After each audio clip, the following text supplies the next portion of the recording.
1971 Rishikesh મુખર્જીની film જોયું, સત્યકામ કરીને, તો કે જોયું હશે. બહુ ગાઢી અસર. ત્યાંથી થોડું ઘણું ખાદી પહેરવાનું શરૂ કર્યું અને ભણ્યા પછી એવું લાગ્યું કે આપણે ગામડામાં કામ કરવું જોઈએ.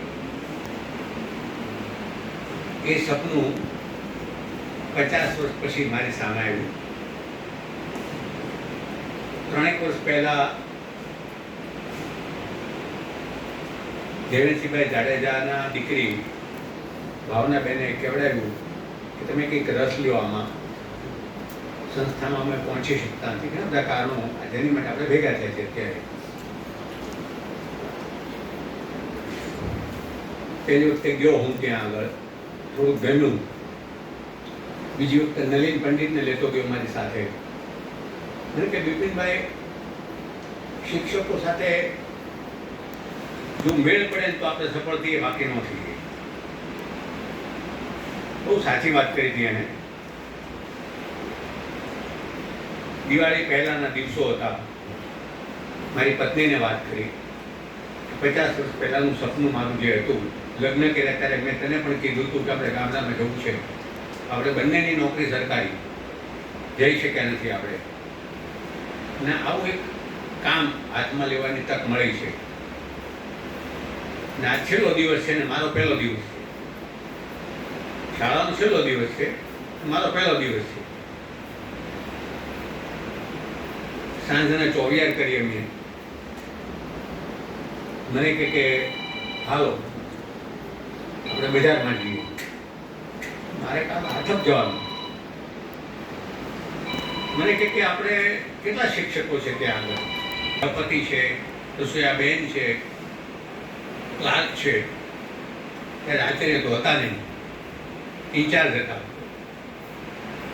મને કે હાલ ક્યાં જાઉં છું? મને વોરા બજારમાં લઈ ગઈ, એક સાડીની દુકાન પાસે. આપણે બધાને સાડી આપીએ. તો હાલ તો મારી પત્ની આમ જુઓ તો 10મું પાસ.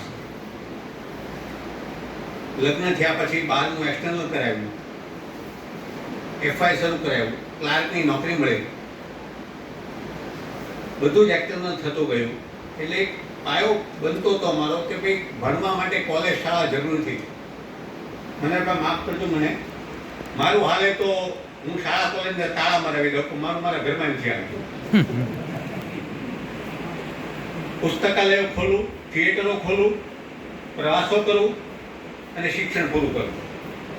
ગાંધીની જે અસર થઈ મારી ઉપર, હું ઘણા મને કે ગાંધીજીને ગાંધી તુકારે કેમ બોલાવો? માને બોલાવે તુકારે, બાપને ન બોલાવે. એક ચિંતન છે મારો દોસ્ત, એની દીકરીને તુકારે બોલાવે. ગાંધી એવું કહેતો કે આપણા જીવન સાથીનો પત્ર બીજા કોઈને વંચાવવા ન જોવો પડે એટલું આપણને ભાષા જ્ઞાન હોવું જોઈએ, અને વાણીનો આપણને છેતરી ન જાય. વાણી કોઈ મને માફ કરે એટલું ગણિત આવવું જોઈએ. બસ, આથી વધુ શિક્ષણની જરૂર નથી, કેળવણીની જરૂર છે.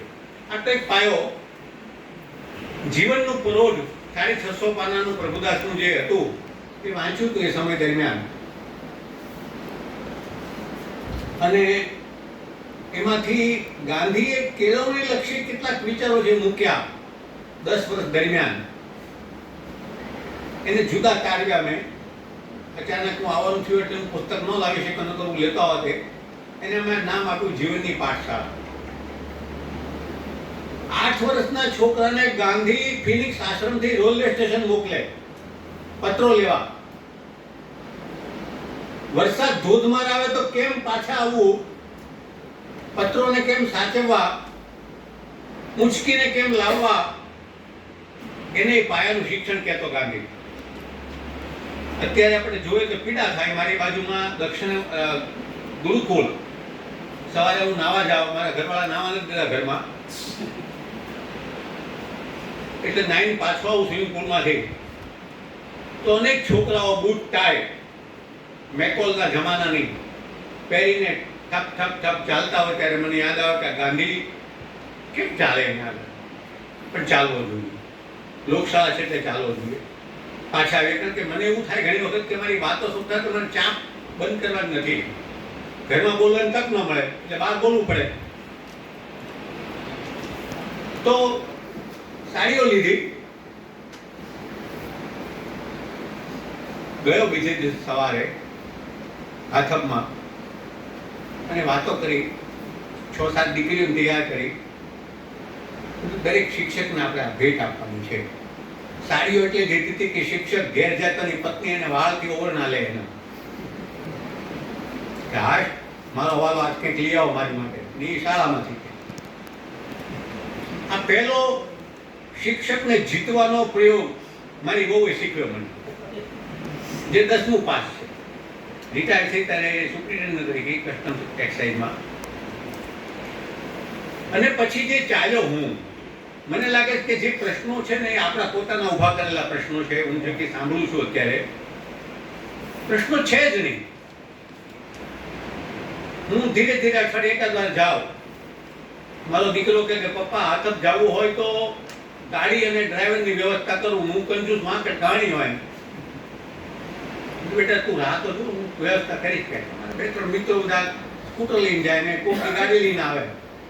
મેં એમને કીધું ભાઈ તમે ગાડી લઈને જાઓ જે દિવસે તો કે થોડો ખર્ચો વધે સ્કૂટર કરતા 50-100 રૂપિયાનો તો તમને 200 રૂપિયા આપીશ. મને ઘરેથી લઈ જાવ ને ઘરે પાછું મૂકી જાવ. તમારો જે સારો ટાઈમ એને મંજૂર. અને મેં વાણિયા તરીકે 200 રૂપિયા મારો પ્રવાસ શરૂ કર્યો હાથપ જવાનો. મારે પૈસા બચાવવાના. મારો છોકરો ડ્રાઈવરને ગાડી લે એટલે મને 10-15 લાખનો ખર્ચો ડ્રાઈવર છે. આવ સસ્તો એ પૈસા ક્યાંય વાપરી શકીએ આપણે. શાળામાં એ સમયે 18-20 બાળકો છાત્રાલયમાં આવે. ઉપરથી નોટિસો આવે સરકારની, આવી જોઈએ. કામ ન કરો શું કામ સરકાર નોટિસ ન આપે કે છાત્રાલય બંધ કરી દો. 137 મંજૂરી. 18-20 બાળકો જ આવે. શાળા જ મારવા જોઈએ. સરકાર થોડી આમને તમને પૈસા આપે. મેં એમને કીધું કે તમે પ્રયત્ન કરો, 1 વર્ષની મુદત માંગો. આવતા વર્ષે આપણે 50 બાળકો, પછીના વર્ષે 200 બાળકો આપણે પહોંચશું. ખંડેરમાં કેમ પહોંચવું? એટલે બીજા એક મારા મિત્રને કીધું કે આપણે બાળકોને કશું આપવું છે. એટલે મને એને 60,000 રૂપિયા મોકલ્યા. શિયાળાનો સમય હતો. દરેક બાળકને ધાબળા આપો અને શિક્ષકોને આપો. એક બેન, કંચનબેનનું નામ શિક્ષકનું, મને કે દાદા અમને સરકાર ભરપૂર પૈસા આપે. એ દીકરી કે ભરપૂર પૈસા આપે છે. હજી તો કંઈક કોન્ટ્રાક્ટમાં ચાલે 50 જણા કાયમી શિક્ષક નથી. બરોબર રણુભાઈ? 50 જેવું કંઈક આપે છે. મેં કે ભરપૂર પૈસા આપે. એ દીકરી કે દાદા કેમ લેવાય? અમારે તો પૈસા આપે છે બધા. દીકરી તમને આપવાની છે, હું નથી આપતો. ને આંખમાં આંસુ આવી ગયા. તો આપણાનું રંગ કંઈક કરવું છે આપણે. 10 વર્ષથી કશું અહીંયા આગળ ખીલી નથી લાગી કે એક રંગકામનો કૂતરો નથી થયો. 8-10 લાખનો ખર્ચ છે. બોલો 5 લાખ હું લાવીશ, તમે કેટલા લાવો? 2 બાબતો મને ત્યાં આગળ જતો કર્યો અને નલિન પંડિત સાથે ચર્ચાઓ કરી મેં અને તૈયાર થયા. એને પહેલા મને 51,000 મોકલ્યા. બધા શિક્ષકોએ ત્યારે કીધું કે અમે દાદા શાળા ખુલે પહેલા, જૂન મહિના પહેલા અમે તમને 25,000 રૂપિયા લાવ્યા. આ શિક્ષક બધું જ કરી શકે. પેલો ચાણક્ય કહેતો તો એમ, જો આપણે પ્રયત્ન કરીએ તો.